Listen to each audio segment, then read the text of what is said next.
রাসূলুল্লাহ সাল্লাল্লাহু আলাইহি ওয়াসাল্লাম আল্লাহ তাআলার হুকুমে দ্বীনের দাওয়াত দেওয়া শুরু করলেন। মানুষকে যখন বললেন লা ইলাহা ইল্লাল্লাহ মুহাম্মাদুর রাসূলুল্লাহ, এক আল্লাহকে আল্লাহ বলে স্বীকার করো আর আমি নবী মুহাম্মদুর রাসূলুল্লাহ শেষ নবী বলে স্বীকার করো। আল্লাহ পাক কোরআনে অর্ডার দিলেন ওয়া আযির আশিরাতাকাল আকরাবিন, হে নবী মুহাম্মদুর রাসূলুল্লাহ সাল্লাল্লাহু আলাইহি ওয়াসাল্লাম, আপনার নিকটতম ব্যক্তিদেরকে আপনি আল্লাহর পথে ডাকেন, আল্লাহর দিকে ডাকেন, জান্নাতের দিকে ডাকেন, জাহান্নাম থেকে বাঁচানোর চেষ্টা করেন। নবীজি আল্লাহর পক্ষ থেকে হুকুম পাওয়ার সঙ্গে সঙ্গে দ্বীনের দাওয়াত দেওয়া শুরু করলেন। হাতে গোনে কয়েকটা মানুষ ইসলাম কবুল করলো, বাকি কেউ ইসলাম কবুল করলো না।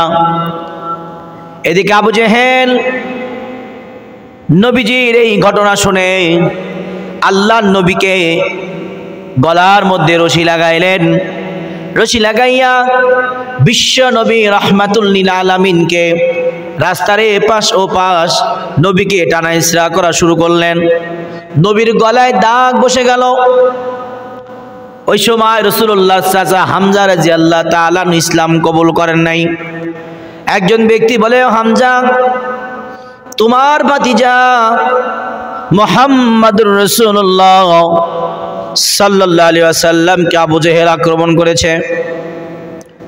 নবীজির চাচা হামজা দৌড় দিয়ে আবু জেহেলের কাছে গেলেন, যাই বললেন, আবু জেহেল, শুনলাম তুমি নাকি আমার ভাতিজাকে আঘাত করেছো, বলো কি জন্য? লিমাজা তাজরিবুল মুহাম্মদ, কি জন্য তুমি মুহাম্মদ রাসূলুল্লাহকে আক্রমণ করেছো? আবু জেহেল ডাক দিয়ে কয়, আল্লাহর কথা বলার কারণে তাকে আমি মেরেছি। হামজা ডাক দিয়ে কয়, তুমি কি মনে করছো মুহাম্মদের বাপ নাই বলে মুহাম্মদের দুনিয়ায় কেউ নাই?